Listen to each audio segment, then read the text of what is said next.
Hey there, Brainiacs! I'm Ali Astrocyte. Welcome back to Neurotransmissions. It's Women's History Month, so here at Neurotransmissions, we're celebrating with an episode all about some incredible women in neuroscience.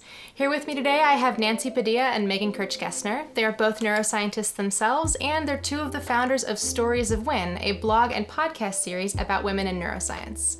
Thanks for joining us today. Thanks for having us. Thanks so much. Today we're going to talk about some incredible women in the field who've made historical contributions, as well as people who are doing really cool new things for the future. So before we start talking about neuroscientists, I want to talk a little bit about your project. Can you tell me a little bit about Stories of Win? Yeah, so Stories of Win stands for Stories of Women in Neuroscience, and it's a project we started to basically highlight the careers and research of women in neuroscience. So to do that, we interview women at various stages of their careers, from women who maybe recently got their PhDs in neuroscience to women who've been running their own research labs for 10 or more years. From these conversations, we write profiles of their research and their career trajectories that we share on our website. And then we also share our conversations as part of a podcast. We also try to interview women that are from different backgrounds, like different countries, different ethnical backgrounds, and also that do different types of neuroscience. Yeah. Nancy, can you talk about what inspired Stories of Win? Yeah, so I was one of the people in charge of putting together a seminar series that was supposed to be like, students and postdocs inviting seminar speakers. I was staring at a list of like dozens of names suggested by the trainees, and I failed to notice that it was all males, and my friend pointed it out, who was helping me, and I was like, no, it's not. There's obviously women in this list. And I looked again, and he was right, and that kind of terrified me. When I tried to come up with names of women neuroscientists, I didn't know the names. I only knew the handful of really famous women, so I was really surprised at my lack of knowledge. That really motivated us to talk to a lot of women and share their stories, so that then our website could kind of be a big repository of like all these women doing different kinds of research. And so if you need to nominate someone for a seminar series or nominate for an award or something like that, hopefully you could go to our website and learn about some women maybe you didn't already know about. Seeing yourself in something is really important for helping you feel like you can do it. Yeah, absolutely. And that's a big problem with the fact that women are underrepresented at the higher levels of neuroscience. Slightly more than 50% now of neuroscience PhDs are being awarded to women.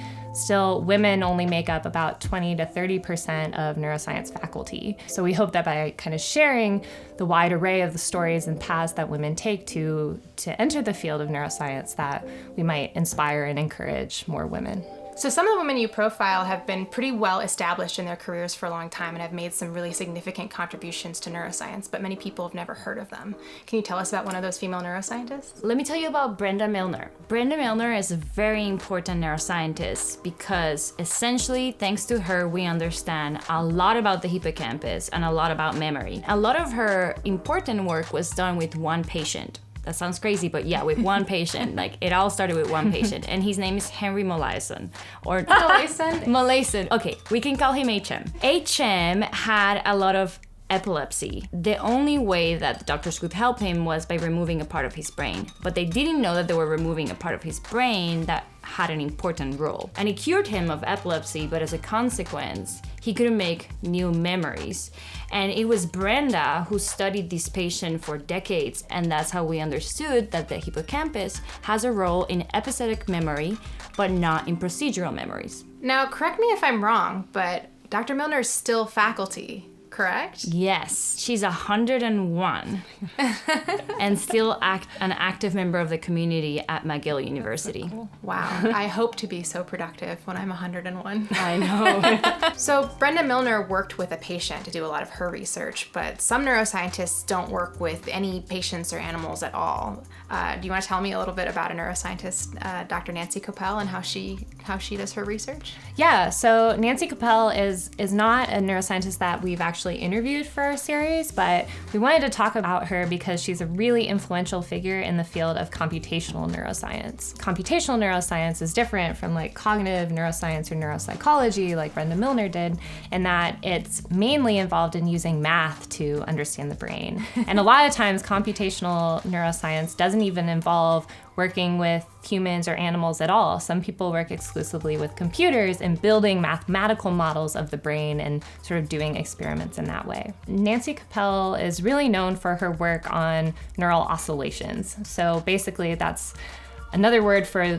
brain rhythms. She initially started studying those in the jawless fish, the lamprey, and how sort of swimming is generated from the lamprey spinal cord, but then got interested in sort of larger scale brain rhythms in the mammalian brain and in humans as well. What do we think the importance of these oscillations are?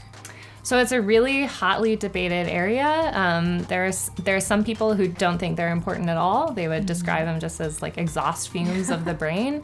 But Nancy and a lot of people, I think, really do think that they're important. I think they're important too. Yeah, I think so too. For like synchronizing different parts of the brain for attention or things like that. And she's also done a lot of work looking at how oscillations are impacted in people with neurological disorders, so like Parkinson's disease and schizophrenia as well. And I think the fact that many of these oscillations are affected in these disorders suggests that they're probably doing something important. Nancy Kopell was a really important figure in this field, not only just because this field as a whole is really influential for neuroscience as a whole, but it's also a particularly male-dominated field. Mm-hmm. And so the fact that Nancy Kopell was an early and really critical figure in this field, and also a woman, is really significant. And next on our list is the person who discovered endorphins. Can you tell me about this scientist? I had the pleasure of interviewing Huda Akil, and it was a pretty cool experience. She started by studying linguistics. Like, she really thought that, understanding language was a way to understand the soul of humans and human behavior, and she was interested in linguistics because of that. While she was doing her master's in Syria, where she's from, she stumbled onto this literature that showed that if you stimulate a certain part of the brain of a rat, they will press a lever because they find it rewarding and they will work really hard for it. And she found this fascinating. After that, she was pretty much like, I'm gonna study the brain. This is what I wanna do. So that really changed her career. And back then she was in Syria, that's where she's from. So she had a little bit of a hard time actually applying to grad school because people were like, you're from Syria, do you know English? She at first got rejected, but luckily there was some grad student that got drafted for the Vietnam War. They sent her a letter and they were like, are you still interested? We now have an opening. Wow. Feel bad for that grad. I know. So tell me a little bit about Huda's research and how she discovered endorphins. Remember how I said that if you stimulate in the right spot of the brain, it's rewarding. So she wanted to take this similar approach to see if she could modify pain. And they were changing the location of where they were stimulating in the brain when she was in grad school. And they found a spot that rather than inducing pain, decreased pain, which is not what they were expecting. They were expecting perhaps to increase pain. And they thought this was fascinating, but people didn't believe it. People were like, oh, maybe you're just like killing the neurons. Like this is like an accident, and that she really had to do certain experiments to show that this was a real effect. And that's what led her to find endorphins. They are this molecule that binds to opioid receptors. And this is the same receptor that morphine binds to.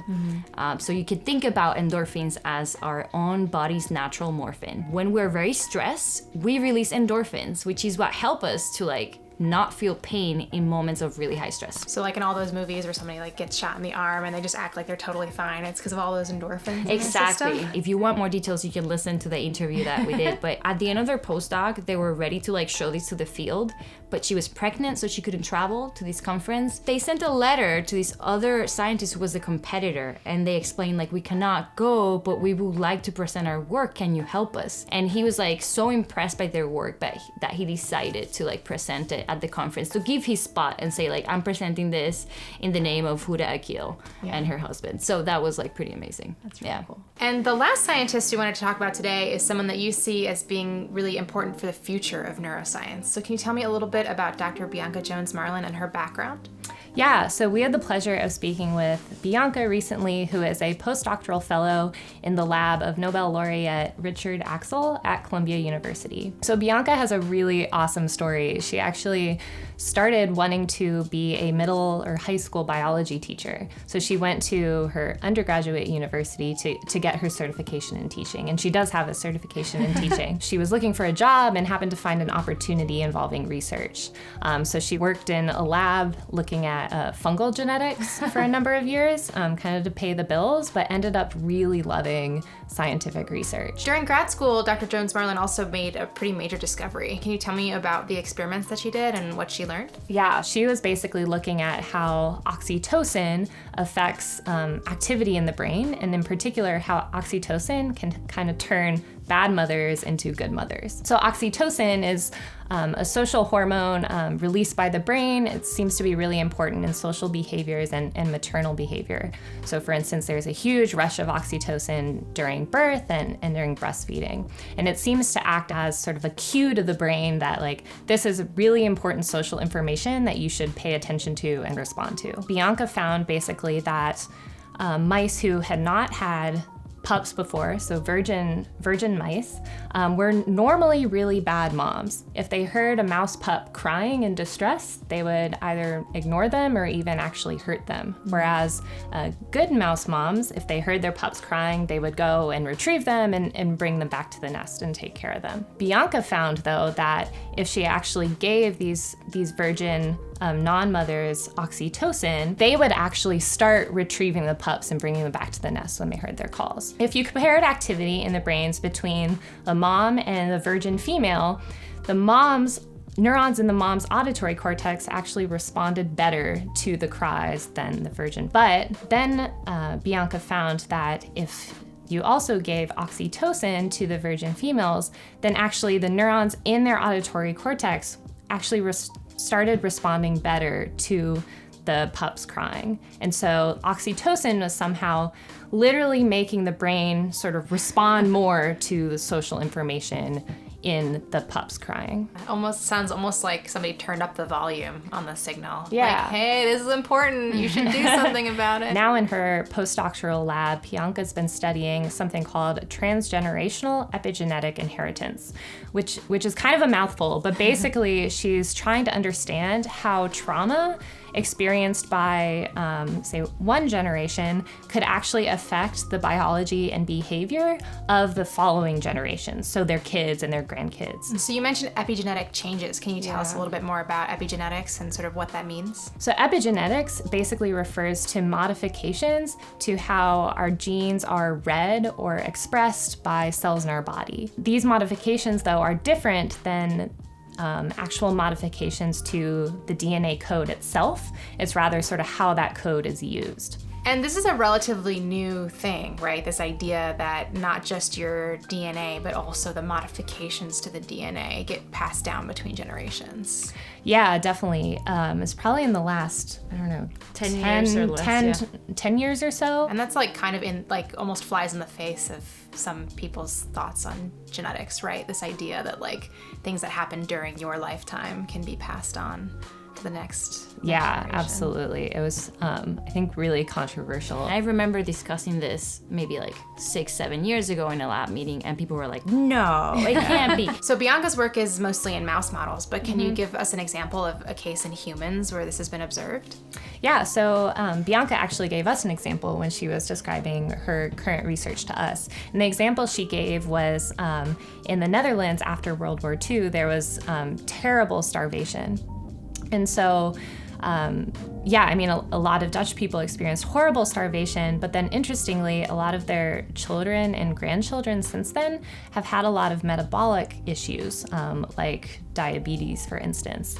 So it's almost as if their children and grandchildren, their bodies are behaving as if they're starving, but they have plenty of access to food and water. So somehow their bodies, their genes are remembering, if you will, the traumatic experience of their ancestors. I think she really wants to make some discoveries that could then pave the way for identifying ways in which maybe we can mitigate the effects of these trauma on future generations moving forward. Yeah, it sounds like a real challenge, but the first step is understanding how the changes are passed down. So it sounds like it'll be really important. These have all been really amazing women to talk about. We could keep talking for hours and hours, and I'm sure that our viewers would love to learn more about some of them. So can you tell us where our viewers can find Stories of Win online? Yeah, so you can find us at www.storiesofwin.org.